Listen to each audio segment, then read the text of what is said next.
Hello everyone, আসসালামু আলাইকুম রহমতুল্লাহি ওয়া বারাকাতুহু। সানাস ফ্যামিলি লাইফস্টাইল চ্যানেলে নতুন আরও একটা ব্লগ দেখার জন্য সবাইকে আমন্ত্রণ জানাচ্ছি। আশা করছি যে যেখান থেকে আমার ভিডিওটি দেখছেন সবাই খুব ভালো আছেন, সুস্থ আছেন, নিরাপদে আছেন। আলহামদুলিল্লাহ, আল্লাহ তাআলার অশেষ রহমতে আমরা অনেক ভালো আছি। আজকে ব্লগটা সকাল থেকে শুরু করেছি। সকালে নাস্তা রেডি করছিলাম, রুটি বানিয়েছিলাম আর পেঁপে ভাজি করেছিলাম। তো রুটিগুলো ছেঁকে নিচ্ছিলাম। এখন কিছুক্ষণ পর আমার হাজব্যান্ড চলে আসবেন খাওয়ার জন্য। উনি সকালে যখন বের হয়ে যান তখন না খেয়েই যান, তো সেই জন্য আর কি। তারপর 10টার দিকে এসে খাওয়া দাওয়া করেন।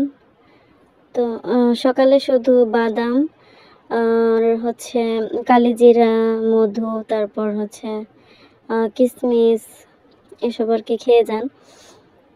তো সেই জন্য আর কি। তো নাস্তা টাস্তা শেষ করে তারপর বেশ কিছু কাজ করেছি, আর এখন রান্না বান্না শুরু করছি দুপুরের।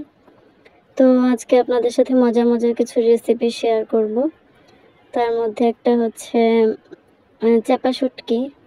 চাপা শুটকি সবজি আর কলমি শাক দিয়ে রান্না করছি এখন। তো এখানে প্রথমে সরিষা তেল দিয়ে তারপর কিছু রসুন টুকরো করে নিয়েছি, সেটা দিয়ে দিলাম। তারপর পেঁয়াজ মরিচ একটু বেশি করে দিলাম, আর সামান্য একটু রসুন বাটাও দিয়েছি। আর এখানে হলুদের গুঁড়া, মরিচের গুঁড়া, তারপর জিরার গুঁড়া অল্প দিয়েছি, আর অল্প ধনিয়ার গুঁড়া। তো এগুলো একসাথে দিয়ে দিলাম একটু পানি দিয়ে, কারণ পানি না দিলে গুঁড়া মশলাগুলো পুড়ে যেতে পারে, সেজন্য। তো এখন এই মশলাটাকে একটু ভুনে নিব।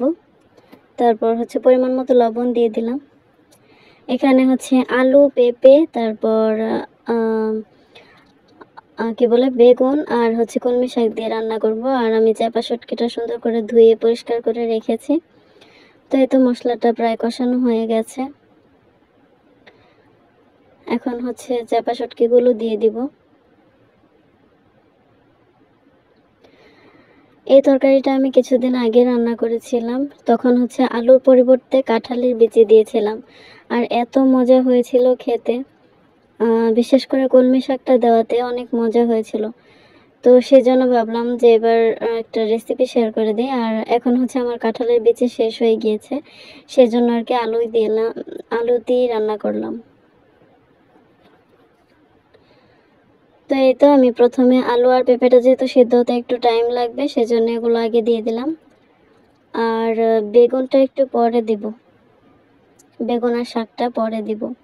এগুলো 50% সিদ্ধ হয়ে গেলে তারপর। এখন এগুলো সিদ্ধ হওয়ার জন্য একটু পানি দিয়ে ঢেকে দিয়েছিলাম, তারপরে তো অর্ধেক সিদ্ধ হয়ে গেছে।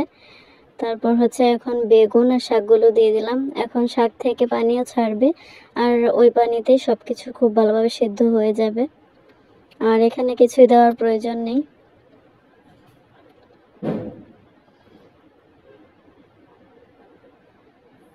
কিন্তু এখন একটু নেড়ে চেড়ে দিচ্ছি। এখন শাকগুলো একটু বেশি, তো তাই নাড়তে একটু প্রবলেম হচ্ছে।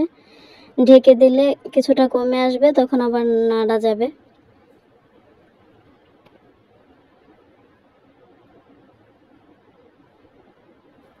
তো এই তো ঢেকে দিয়েছিলাম, ঢেকে আমি সুন্দর করে রান্নাটা করে নিয়েছি বেশ কয়েকবার নাড়াচাড়া দিয়ে। এই তো এটা হয়ে গেছে। এখন চুলাটা একটু পরে অফ করে দিব, এরকমই রাখবো আমি। আর এই তরকারিটাতে আসলে পানি রাখলে বা ঝোল রাখলে ভালো লাগে না। তো এই তো খুব ভালোভাবে আমি শুকিয়ে সিদ্ধ করে রান্না করে নিয়েছি। আরেকটা ট্রিক্স আছে এই তরকারিটাতে, আলু, পেঁপে বা বেগুন সবজি যাই কিছু দেওয়া হোক না কেন, সবজিগুলো একটু মোটা করে আর লম্বা করে কাটতে হবে, তাহলে মজা লাগবে।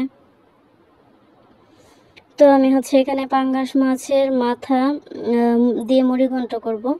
তো মাথাটা প্রথমে ভেজে উঠিয়ে নিয়েছি। মাথাটা বেশ বড় সাইজের ছিল, প্রায় 5 কেজি পাঙ্গাস মাছের মাথা। তো মাথা ভেজে উঠিয়ে নেওয়ার পর এখানে একটা তেজপাতা আর একটু আস্ত জিরা দিয়ে নিলাম।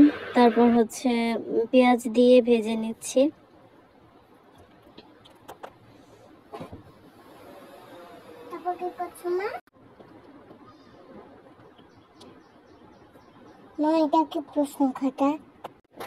ভয়েস দেওয়ার সময় বাইরের কিছু সাউন্ড আসতে পারে, তো এটা প্লিজ সবাই ক্ষমা সুন্দর দৃষ্টিতে দেখবেন, বাইরে কাজ চলছে।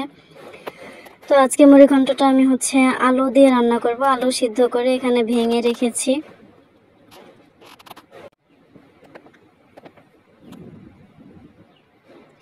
এই তো পেঁয়াজটা ভাজা হয়ে গেলে একটু পানি দিয়ে দিলাম। এখানে গুঁড়া মশলাগুলো অ্যাড করব আর বাটা মশলা। এখানে হচ্ছে রসুন বাটা আর আদা বাটা দিয়ে দিলাম, আদা রসুন বাটা। আর হচ্ছে এখন হলুদের গুঁড়া, মরিচের গুঁড়া, ধনিয়ার গুঁড়া, জিরার গুঁড়া আর একটু গরম মশলাও দিয়ে দিব, গরম মশলার গুঁড়া। তারপর হচ্ছে পরিমাণ মতো লবণ দিয়ে এটাকে কষিয়ে তারপর মাথাটা দিয়ে দিব।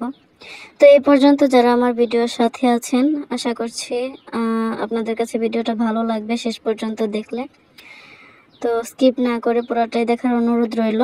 আর যদি ভালো লাগে তাহলে আমার চ্যানেলটিকে সাবস্ক্রাইব করে রাখতে পারেন আর লাইক কমেন্ট শেয়ার করতে পারেন।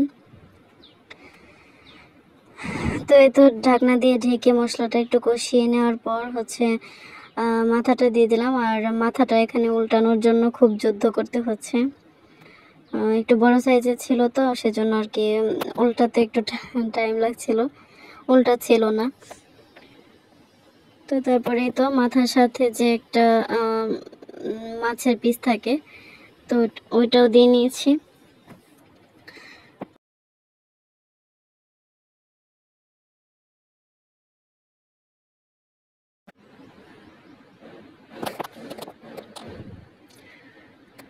মাথাটা কষিয়ে নেওয়ার পর এখন হচ্ছে আলুটাও দিয়ে নিয়েছি। এখন একটু মানে শুকিয়ে গিয়েছে বেশি, তো সেই জন্য অল্প একটু পানি দিয়ে আলুটাকেও কষিয়ে নিব খুব ভালোভাবে। এই পানিটা দিলাম যেন পুরো না লেগে যায়, কারণ একদম শুকিয়ে গিয়েছিল। তো সেই জন্য আর কি এখন কষিয়ে নিয়ে তারপর পরিমাণ মতো পানি দিয়ে নামিয়ে নিব। তো এই তো হয়ে গেছে এটা। আর পাশের চুলায় আমি হচ্ছে শিং মাছ ভুনা করব, সেজন্য পেঁয়াজ ভেজে নিচ্ছিলাম। এই যে শিং মাছ এখানে কেটে ধুয়ে পরিষ্কার করে রেখেছি ভিতরের রগটা ফেলে।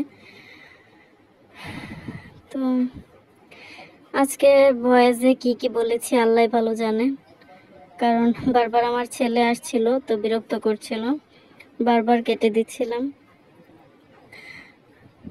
তো ভুল হয়ে থাকলে সবাই ক্ষমা সুন্দর দৃষ্টিতে দেখবেন।